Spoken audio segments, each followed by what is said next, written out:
Vorrei ricordare che nella prossimità dei fondali del nostro mare, sia a Lipari, dove l'anno scorso è stato ritrovato a 8 metri di profondità bianco quale romano, e nelle isole Olie all'esterno di Panarea verso Trasluso vi sono i resti a una profondità che varia tra i 7 e gli 8 metri sui fondali di quel mare. Si vedono i resti di una villa romana con le mosaiche. È possibile che anche all'esterno della rete artesiana, grazie agli apporti alluvionali passati, si sia formato questo promontorio, poi sia ridotta la penisola e poi l'isolotto sia scomparso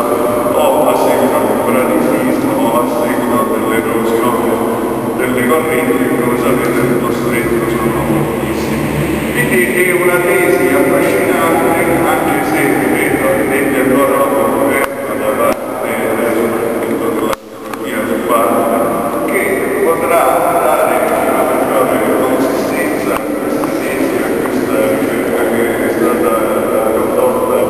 con caparbietà da Alessandro Mia. Io prima di passare la parola ad Alessandro, che mi servirei come ultimo intervento, come preferisce.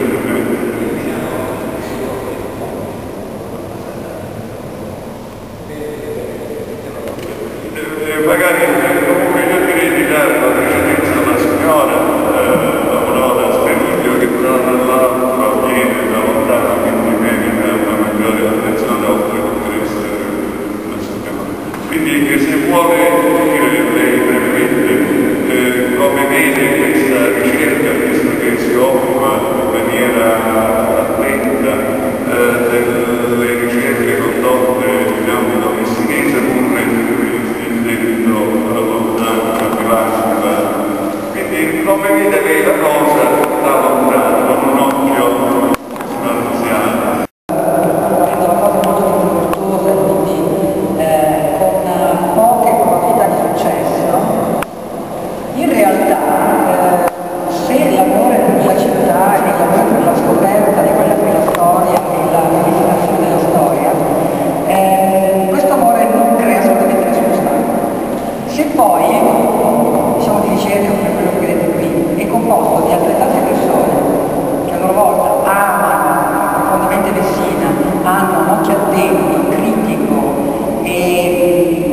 Cercano appunto di avere nuove informazioni. Io l'ho trattato assolutamente al peso. Personalmente quindi mi sono trovata benissimo in questo gruppo, ho capito ancora di più una cosa che già sempre ci ho pensato, quella che anche se le cose non si vedono, non è detto che non esistano o che non siano esistite. La stessa cosa vale anche per la scienza, che nonostante abbia delle strumentazioni così importanti, la si paragona, la stessa scienza si paragona ad una rete di pescatore che quando viene gettata nelle acque di ambiti di ricerca di qualsiasi tipo, riesce a trattenere solo quello che le maglie di quella rete possono trattenere e essere studiato. Diventasse talmente interessante da aprirci nuovi orizzonti, nuovi punti di visione, e in particolare particolare modo anch'io ho imparato a, per esempio, a leggere una carta culturale, per esempio, sapevo distinguere attraverso le varie epoche da un culturale del secolo X piuttosto che. E farmi quindi delle idee un pochino più concrete attraverso questo studio di gruppo. Devo dire che la cosa è stata molto affascinante, a volte un po' stancante perché facevamo anche le ore del mattino, ma sempre con grande soddisfazione. Giustamente è un lavoro di squadra, di gruppo, e di questo gruppo fa parte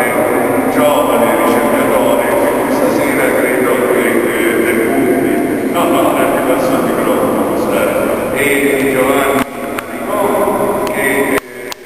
ci ha dato prova della sua capacità di ricerca e di professione, che è appassionato, lo conosco da anni, ed è certamente una speranza nel panorama dei ricercatori esistenti, e quindi senz'altro io accederei a lui, magari per precedenza la parola, e così la sconteniamo in questo tuo primo intervento.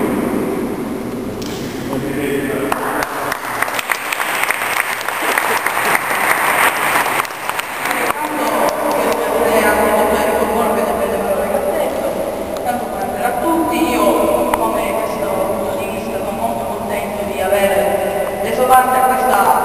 bellissima ricerca che si va avanti dal giugno del 2000. Io vorrei parlare intanto di una cosa della mia parte che ho scritto in una scheda, cioè di una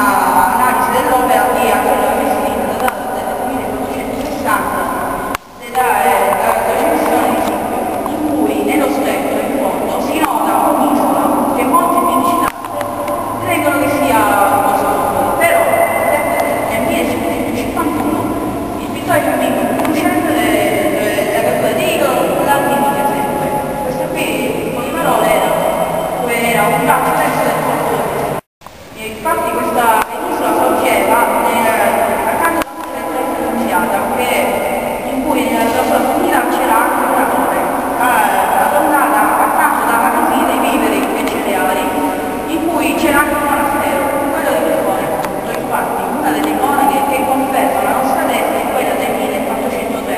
del 27 luglio 1403, della fasciata portoghese in cui loro raccontano che le loro delegazione questo dopo però ebbero dei problemi che hanno dovuto ancorare nella rada di Canziri, e si mise a descrivere anche la costa, descrivendo anche la penisola, in cui hanno detto che proprio in questa penisola c'era un monastero in cui viene detto che era dei buffoni, cioè un gruppo di monaci che molti anni prima aveva avuto anche una cosa paparina del padre dell'epoca, in cui loro potevano venire per la messa. Però nel 1190 Riccardo Cordileone, che all'epoca doveva preparare la battaglia delle lettere sociali, proprio lui essendo entrato in porto in chiesa la tassa, però loro presero quella cosa in castello, in cui impiantarono il suo quartiere generale e appunto anche delle modifiche alla struttura geologica della penisola.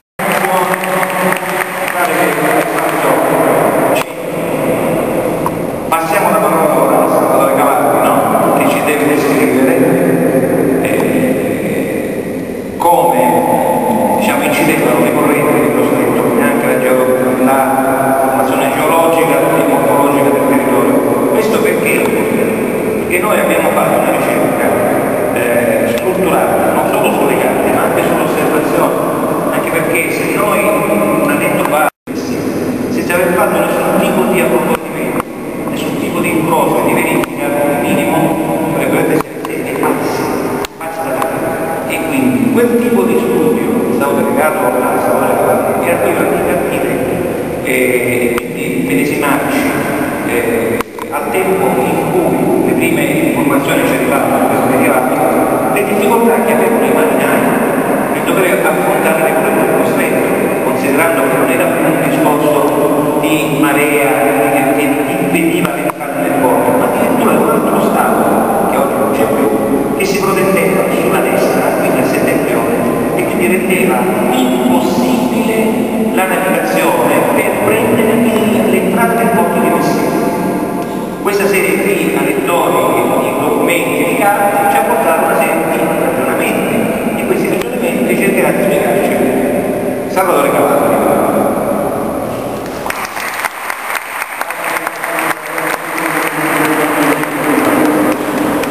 salvatore Cavalli, non mi pregio di nessun tipo, sono un semplice operaio della fabbrica di navali. Come tutti, nato in una città marinara, appassionato del mare, studia il mare, le correnti, le cose, pescatore, appassionato. Quando mi sono iscritto al forum di Messina Guardeu, per una passione mia per la seconda guerra mondiale, ho conosciuto poi il forum Alessandro Giulia, parlando sui vari topic